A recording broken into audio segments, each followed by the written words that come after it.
From under-6s to under-14s, Little Athletics is going from strength to strength.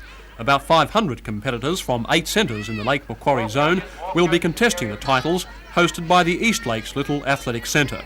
Secretary of East Lakes, Mark Bradley, displays the shield that's been introduced by Security Life Assurance for the champion club. However, Mr Bradley says the original concept of Little Athletics being more fun than competitive has been preserved. We're getting into a position now where we have older kids who are taking the sport a bit more seriously. But in the younger age groups, you've got the under-7s, the under-6s this year, and the under-8s, who you encourage them as much as the older age groups. And they're not encouraged to take it too seriously. That's why they don't go through to the country and the state championships. It'd be fair to say, though, that human nature wants to win, and this shield represents the winner. So really it is quite a competitive operation, isn't it? Yes, well it is in that, but this shield will go, for this championships, will go to the club on an averaging system, rather than the club that has the most kids.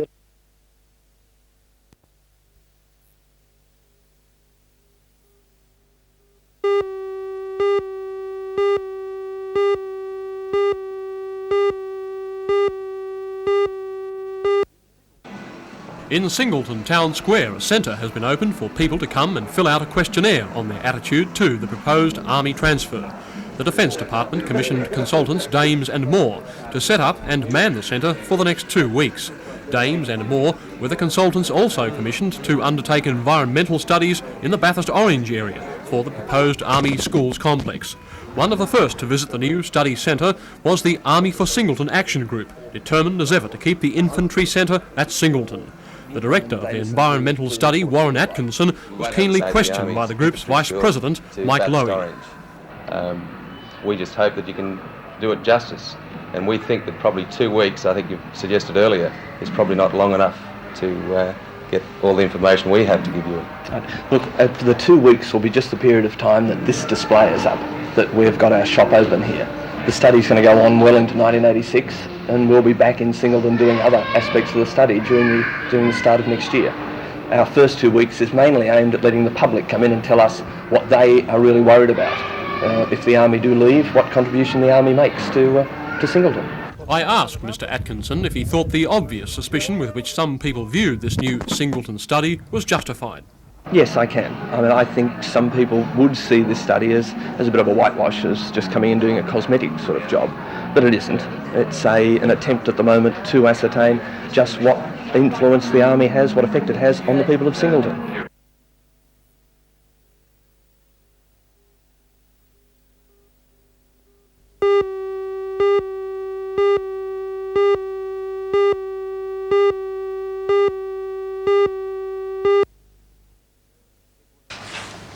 It was a grim-faced chairman of the Shortland County Council, John Jobling, who presented the budget papers for 1986 to the councillors. He said it was the most difficult budget the council had ever had to consider. From January the 1st, the Electricity Commission will raise the price of its power by 5.5%. The state government now has a policy of gradually standardising domestic electricity prices across the state. In recent times, Newcastle people have paid slightly less for their power than Sydney siders, but the standardisation means we will all pay 6.25% more next year. That compares with 4.92% increase this year. The standardisation policy means commercial consumers will be hit even harder. Whereas the tariff was reduced by 0.5% this year, next year small and medium businesses face increases of at least 5.5%, possibly as much as 9 or 10% in some cases. However, the region's biggest industries and businesses will receive a significant price cut under a state government plan aimed at boosting development and jobs. There is good news for pensioners, who will receive a minimum quarterly rebate of $14.40, the same as Sydney. This year it was $12. In the budget paper, the county clerk reports that despite efforts to contain costs, the authority is losing money. The estimated operating deficit for 1986 will be more than $11 million. The County Council's budget is so tight that it will have to go on a virtual starvation diet next year. It's looking at selling this Hunter Street and its Civic Arcade properties, and is looking at reducing its staff of 1,600 people by 150 next year through natural wastage.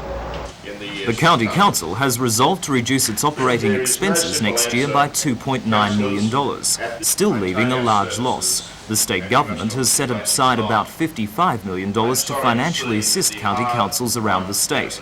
Councillor Jobling believes the authority will not receive enough assistance to break even, and if that's the case, the consumer will eventually pay.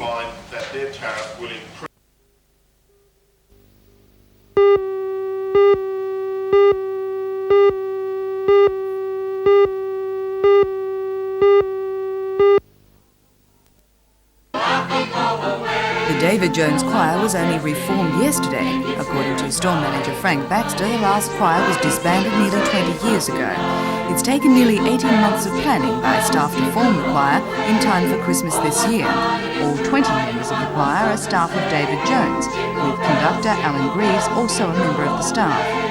Oh, what fun it is to ride in a one-horse open sleigh.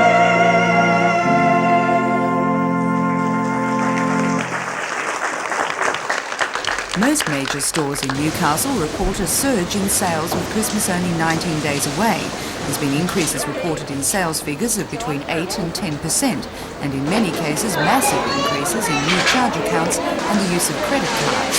It seems that people are also shopping earlier this year for Christmas, with some stores showing an increase in sales from the middle of November.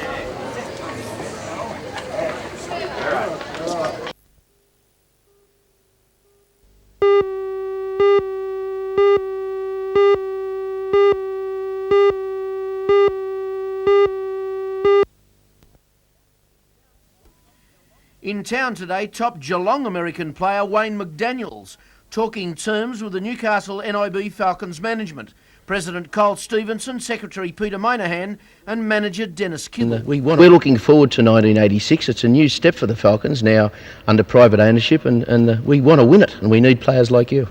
Yeah, what is, you've got a lot of player personnel changes, and I think they've done the right thing in that they've got a very, very good sponsorship, and of course with new players coming in, quality players. I think as long as the players can blend very well on the court and off the court, I think we should have a very successful year. Well, you've been here plenty of times and you've heard the wrath of the Newcastle crowd. I guess it'll be pleasing to have them behind you when you play here. That's right, yeah. The crowd here is very, very vocal, and of course you get very, very good support.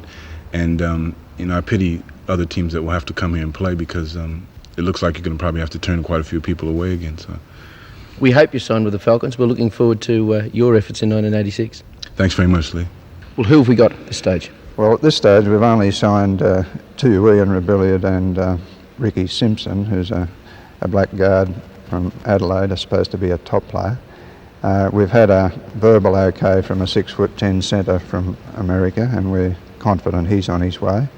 We hope to have Wayne. If we sign Wayne, we will sign Buster Matheny from the Hunters, who is a top player and will be a draw card in town, as well as Wayne and Ricky Simpson. They I see would be our personality players this year. We're still talking to Michael Johnson. We're very keen to sign Michael, obviously, and we feel that we will sign Michael within the next week or so.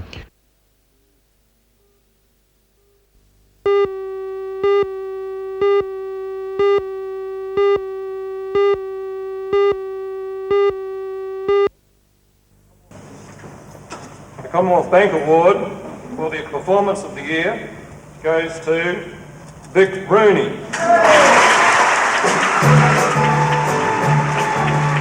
Vic Rooney is perhaps Newcastle's best-known actor, and last night's win was a recognition of the consistently high standard of his acting. It was a good night for Vic, earlier winning the Conda for the Best Professional Actor for his part in the One Day of the Year. The Conda judges said that 1985 had been Vic Rooney's year in Newcastle Theatre, and commented on his excellent performance in the HVTC's production of Who's Afraid of Virginia Woolf. The play's female lead, Melbourne's Lindy Davies, won the Best Professional Actress Award, and the play was named the Best Professional Production.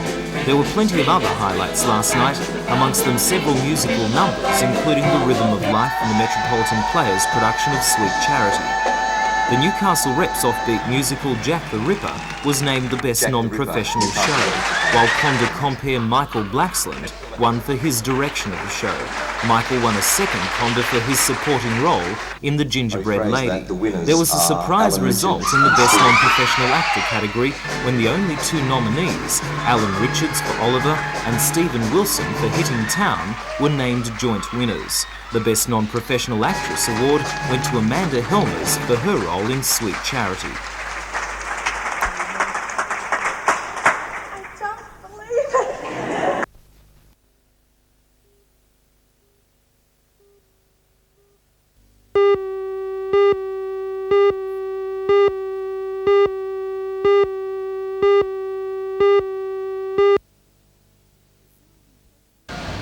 The tour of inspection was arranged to assess the Minehunter's progress and to ensure its construction complies with Navy specifications.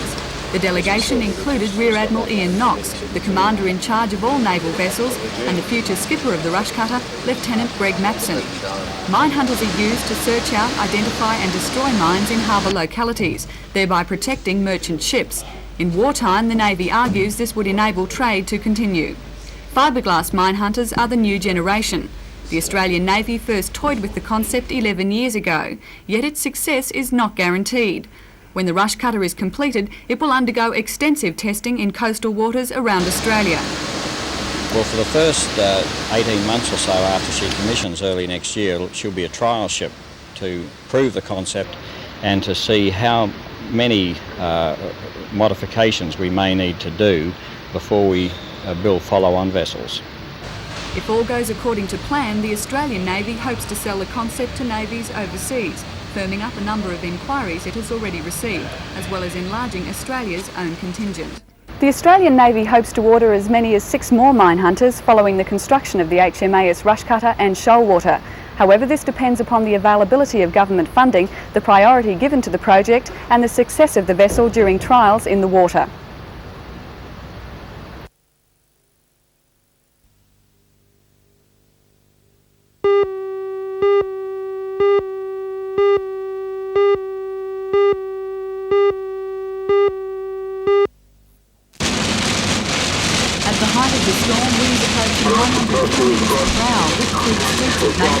Snatching loose fittings from older houses in the city, ripping awnings from others.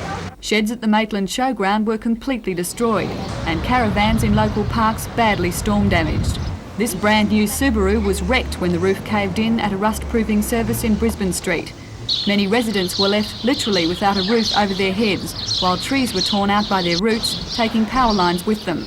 Last night, many parts of Maitland were still without power. Despite the extensive damage to buildings, comparatively few injuries were reported. The ambulance treated 3 people for lacerations and 1 for hysteria. Maitland resident Alan Ted said he watched as a young boy was picked up by the force of the wind.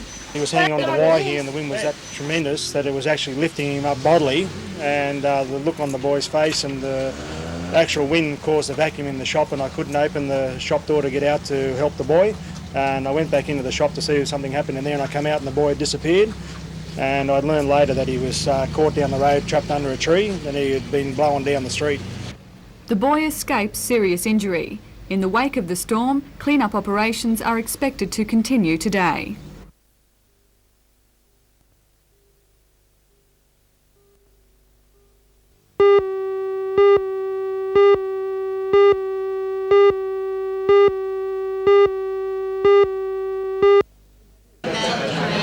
Each year, Better Hearing Australia presents the Clear Speech Award to the region's television newsreader, whose presentation and speech are most clearly understood by hearing-impaired people. The award for 1985, the Colin Chapman Trophy, was presented last night at the Hamilton North Bowling Club to NBN's evening newsreader Ray Deneen. As it's one of the few awards for newsreader performance, it's a hotly contested competition. NBN's John Lloyd Green missed the hat-trick this year after taking it up the last 2 years. This year he finished second, along with fellow NBN newsreader Anna Manzoni. The award was first presented in 1965. Since that time, Ray has won 6 times, only one short of long-serving newsreader Murray Finlay. And down came the cutlass.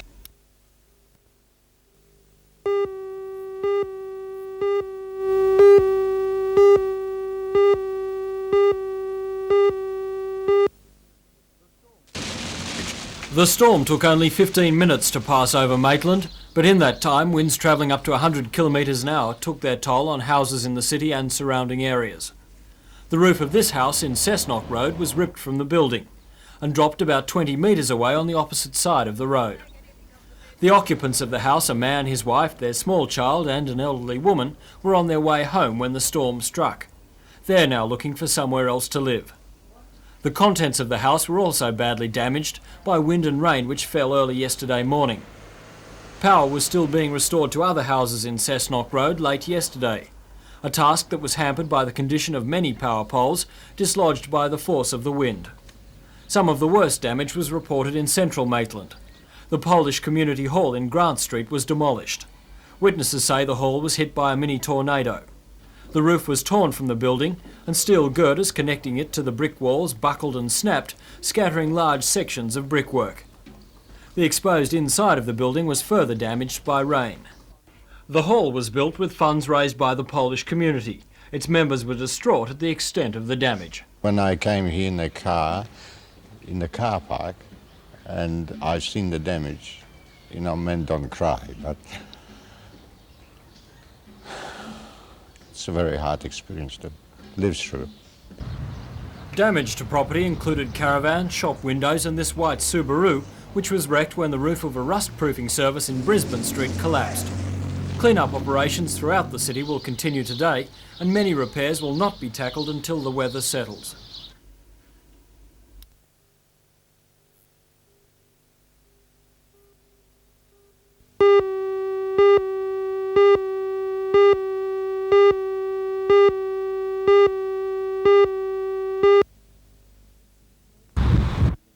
More than 300 golfers from all over the Hunter region and Central Coast gathered their handicaps and took on the 18-hole course. Organised by NIB and the Belmont Lions Club, it's hoped that $6,000 will be raised to buy new equipment for the Belmont Hospital. During the day, Warren Sparks, representing Harvey Norman Discounts, handed over $8,000 to the club's president, Dallas Norton. The cheque will ensure the continuation of the Lake Macquarie Amateur Tournament planned for January. It's hailed as one of the biggest tournaments of its kind in the country, attracting players from far and near. Well, there are state representatives, teams from every state in Australia and Tasmania, and we usually get visitors from England and America that make it their holiday. So it's a big event for Belmont Golf Club? Yes, it is. It's a very major event for Australian golf. Right, that's fine.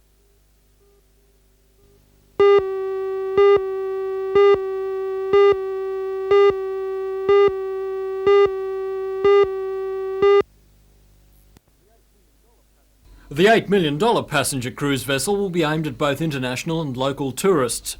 The emphasis will be on luxury, with the 70-metre vessel having a dining room for 150 people, all cabins being carpeted, air-conditioned and having individual bathrooms. According to the Slipway's Joint Managing Director, Don Laverick, the concept comes from the United States and the boat should open up a new tourist market. Some of our members were in attendance at the America's Cup in 1983. We saw what was happening there with cruise ships and said that's got to be good for Australia. Tourism is a big industry to come in Australia, and this is a very big tourist potential. We have to develop that market, and this is what this is, man. A $500,000 workshop is being built to cater for the construction, and Don Laverick says the project represents a major boost for the local shipbuilding industry. It means employment for an additional 45 people for almost 6 months, Matt, and we hope, or we're pretty sure actually, that further contracts that we can see out the back, and shipbuilding's a bit like surfing, you're always looking for the next wave, that we'll be able to employ those 45 people for a long time to come. It must be another pat on the back for Carrington Slipways with another major contract coming your way. A lot of people in our organisation have put a lot of work into this one. Peter Griffiths, the man that has done all the layout work, has put his heart and soul into this for the last 2 years.